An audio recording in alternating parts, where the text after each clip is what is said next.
Good morning, everyone. I'd like to welcome our guest here this morning. It's always great to have extra people in here and special people. Guests are always special. Um, it's almost feast time. I know everybody's ready for feast, getting excited about it. It's always a great time. Um, I'm ready for a vacation, and I'm ready to get away from everything in this world. We still have atonement yet to go, but I'm ready. I could leave tomorrow. I could leave today for feast. But everything that we go through and we deal with in our lives, all that we're faced with, uh, I'm just tickled to death. My face is not swollen up like it was last weekend, last Sabbath when I come in here. And I've been kind of going through it. And I hate to talk about me, but the only thing I know to do when I speak is to talk about the things I deal with and manage. But I felt like I was being punished by God because I kept making fun of Pam being allergic to gluten. So I want to apologize. I thought God's been punishing me for that I might be allergic to gluten. And my wife and I have been trying to narrow it down to some of the things I eat because I've been having an allergic reaction to something in bread, maybe something in noodles, maybe. But the other day when we were all out there gathered around our trucks trying to divide our materials up because we're running low on materials, we're struggling to try to maintain enough to kind of work. One of the guys that's working there, he says, man, he said, Steve, I don't see how you do it. You deal with so much. Not just managing materials to make sure that we have enough, even though the people we're getting them from are running low. I have to manage every day the daily production on everything that each individual crew gets or does. We got 3 crews that were there. 2 of them have done left. They went to work another job for a little bit, and last week was their last week there. But one of them said, man, you just deal with so much. And I have the materials to manage. I have their workload to manage. I have to make sure that each individual crew gets handed the work that fits their skill set. I mean, I have one crew that they'll tear up anything you give them. I mean, they'll just knock it out of the park. So I tend to give them the bigger and the more hard jobs. I have another crew they don't do as much. They complain a little bit about not having as much, but I can't give them a bigger job because it overwhelms them. So I have to give them smaller jobs. I have to make sure that I turn in street sheets daily for them. I mean, whatever we're going to do tomorrow, I have to start looking in advance on where these guys finished up today or may finish up today as to what streets they're going to be working on in this pocket or area they're going to be working in, to make sure that I turn in the proper street sheets. Because a safety guy that wants to come out and stand there and count your cones and look in your first aid kit, he wants to know where to find you.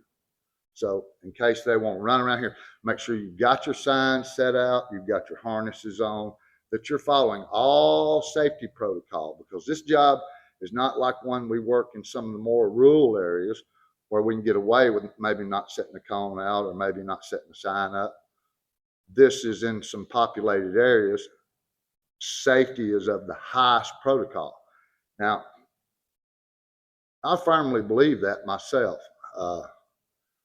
I've been so personal. I've known some of these guys for so long that in the mornings, I just pray that everybody can go to work, be productive, and work safely. I mean, I know they're here to work, to go home and feed their families, to feed their babies. So I want them to be, one, as productive, and I want everybody that leaves to come home safe at the end of the day. That's all. But the caseload that I'm given as trying to manage them, and I didn't choose to do it or ask to do it. It was just thrust upon me because, well, I have a small skill for managing, I suppose. I don't know. But I have to make sure that they have their street sheets I know where they're going.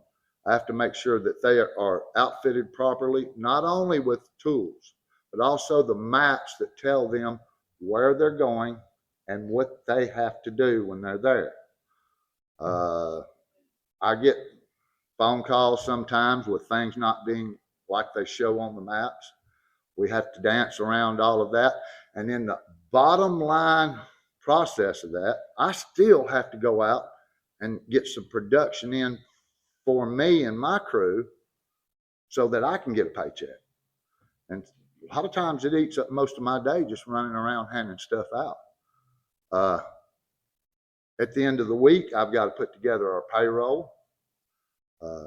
It's either the end of the week or first thing Monday morning. 90% of the time it becomes first thing Monday morning. I have to do that to make sure that everybody's production matches their maps so it looks like nobody's, if they miss something, hey, you missed this, did you do this? Sure, let's add it to your production so that you get paid adequately for what you have done. Now, the other day when we were dividing the materials up, guy said, I don't see how you do that. I don't see how you keep up with it. And well, I just do. I do what has to be done the way it has to be done. And my ground hand, I call him a ground hand, but he's really a lineman now. He's matured that much in this industry. He and I walked over our truck, putting what little bit we had divvied up to keep back on our truck. And he looked at me and says, "You're getting a little bit of swelling in your face." I said, "I am?" He said, "Yes." He says, "What do you think's causing that? Is it something you're eating?" And I said, "Yeah, probably, if it's not stress." And he looked it up real quick. Can stress cause facial swelling? You know, the first thing he said, reading it, he said, yes, it can. And all the time I have managed projects, and I have managed some big projects, and Jimmy knows, he's in this same company with us. I have managed some big projects with big responsibilities. I've had as many as 20 people at one time working up underneath me, working a 700-mile project, and it was easy for me. It wasn't hard. Why it has gotten to this, that I'm getting facial swelling due to stress, I still believe I'm allergic to gluten. But it says that it is cortisol face, cortisol, face. It is caused by stress producing a hormone called cortisol, which can become fatty tissues deposited in the face. That's crazy. It's absolutely crazy. Now, once again, feast is on the horizon. After feast to the spring holy days, I don't think God's people are tried as hard as they are at any time of the year. Now, for those of us, I think, that get up here and speak or accept the responsibility for it, I think we're tried a little bit more. Now, I have become so more probably involved in work here recently that I have not retained God in my knowledge properly. I'm going to give you 3 tips to help you in the season that is coming. 3 tips to help you manage the stress. I looked up depression, and it says depression is brought on by stress. I looked up anxiety. Anxiety is also brought on by worry, burden, or stress. Stress is a major cause of a lot of things that go wrong in our life. If we're not retaining God in our knowledge, I think it's in Romans 1:28, then we're allowing that stress or those trials or those troubles get to us. Now, we deal with everyday stress. paying our bills, uh, vehicles having problems, uh, tires problem. And I'm speaking from a man point of view. Women have problems that they have to deal with too. So I don't want to leave you ladies out either. I know you deal with stress too. So I'd like I'd like to give you 3 points as we go forward from the time of after feast to the spring holy days to help you manage and or deal with the stress in your life. First, God doesn't want us to take it all on ourselves. We should always go to God with anything and any aspect in our life. And sometimes I don't like to be so trivial with the things I put before God. I mean, all I want is for these guys to go to work, be able to work, and go home safely at the end of the day. I don't bring so much on the burden that I'm suffering or that I'm having to deal with and making sure that they've got work or making sure that they got the right materials or making sure what they're looking at out in the field is properly, that I've got to stop what I'm doing and drive over there and look at what they've got, fix their problem in their head, push them forward, and then go back to what I'm doing. It takes time that I need to be working.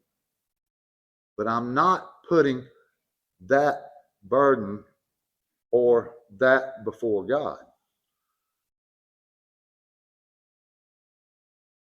Turn with me to 1 John 5. We'll see what God has to say about it.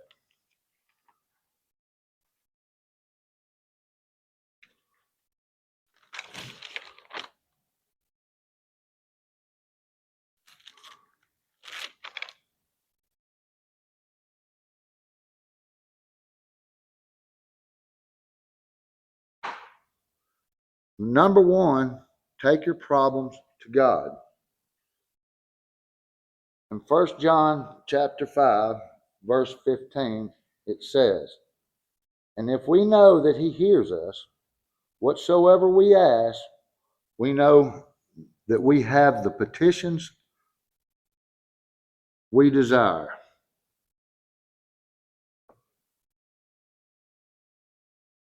We should take it right before God.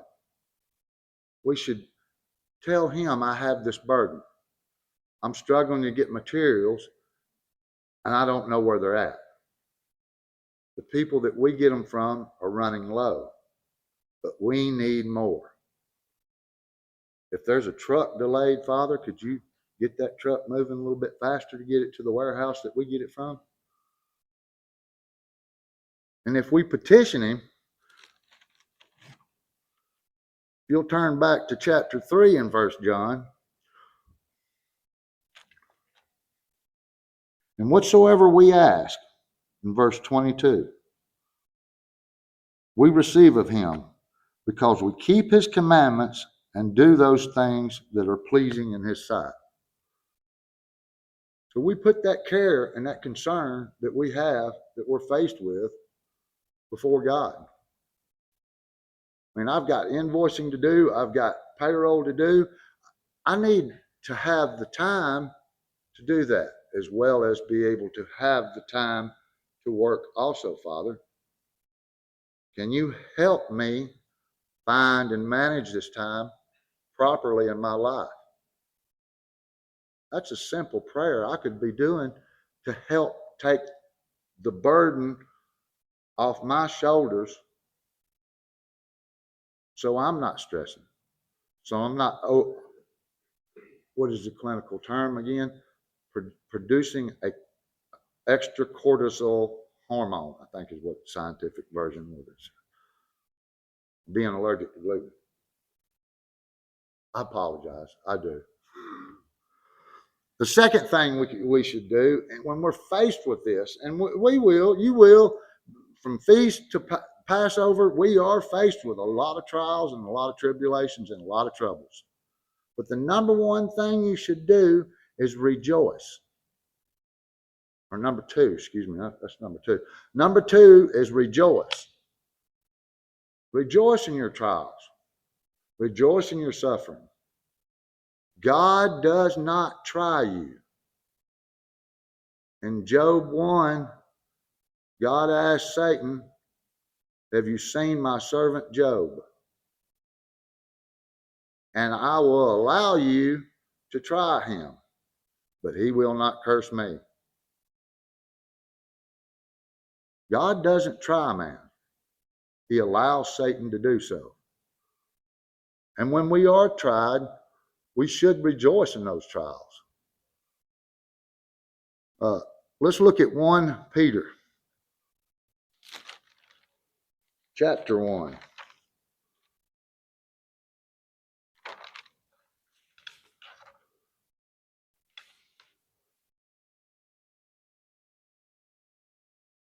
Nope. One more page.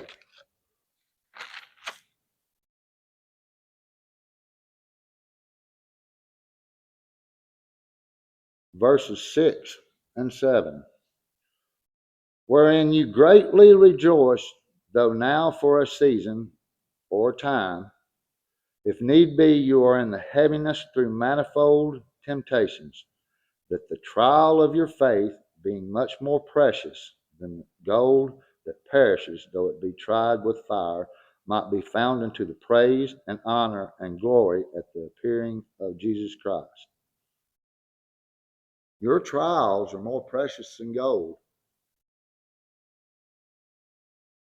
Your troubles that you manage and deal with in your life are more precious than gold. Because if you're going and taking them before God and asking for His assistance, His help,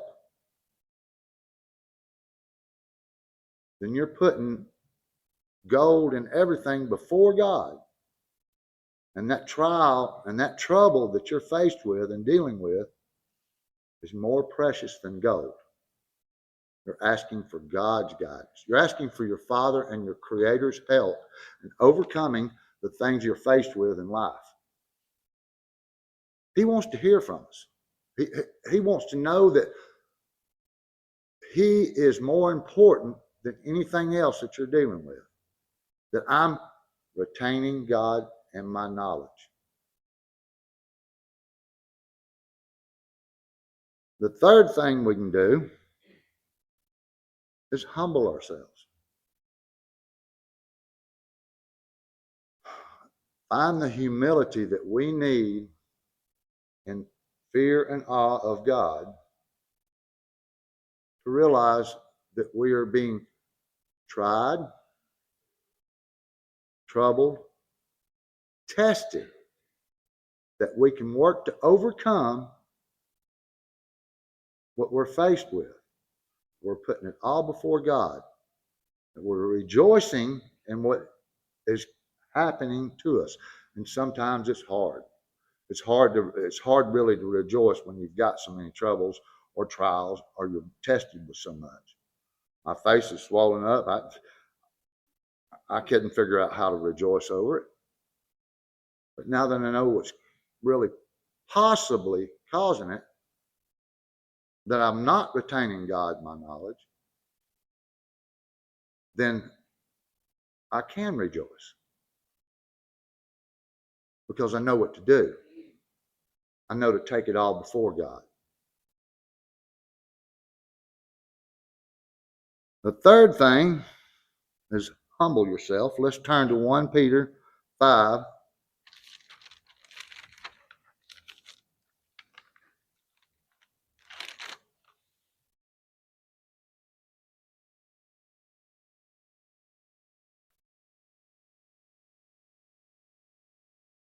We'll start in 5.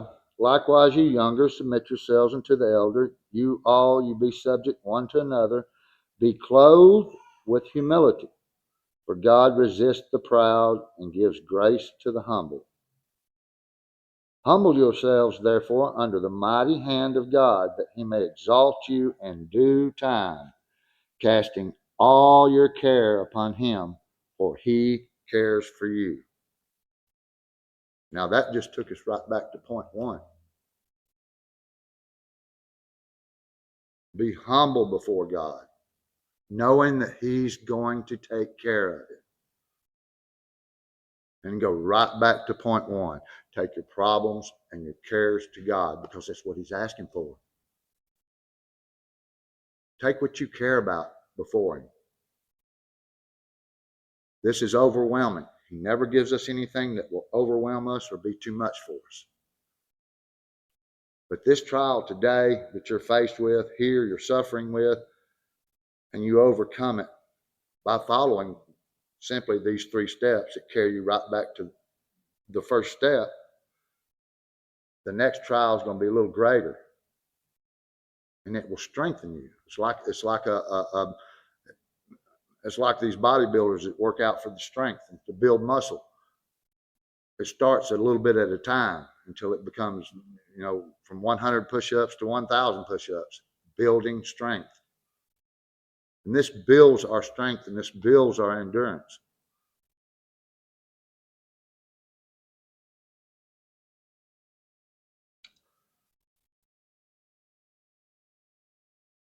Right back to point one. Take your problems, your cares, your concerns to God. Rejoice in the trials and the troubles that you're faced with, because that long season between feast and Passover is coming. And 3, humble yourselves before God.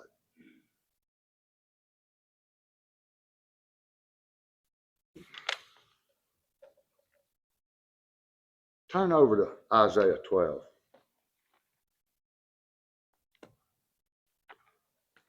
I should have marked this one. I'm just looking at it the other day. I used to read it quite a bit to remind myself of things. And I'm going to word this just a little bit different, not to add to or take away, but to bring it in a present state. Beginning in verse 1, and in that day of your troubles or your trials or your tribulations, you shall say, O Lord, I will praise you, though you were angry with me, your anger is turned away, and you comfort me. Behold, God is my salvation. I will trust and not be afraid, for the eternal Jehovah is my strength, my song. He has also become my salvation. Therefore, with joy shall you draw water out of the wells of salvation. And in that day of your troubles or your trials or tribulations or what you're faced with, in that day of your cares and greatest concerns, you shall say, praise the Eternal, call upon His name, declare His doing among the people, and make mention that His name is exalted. Sing unto the Eternal, for He has done excellent things. This is known in all the earth.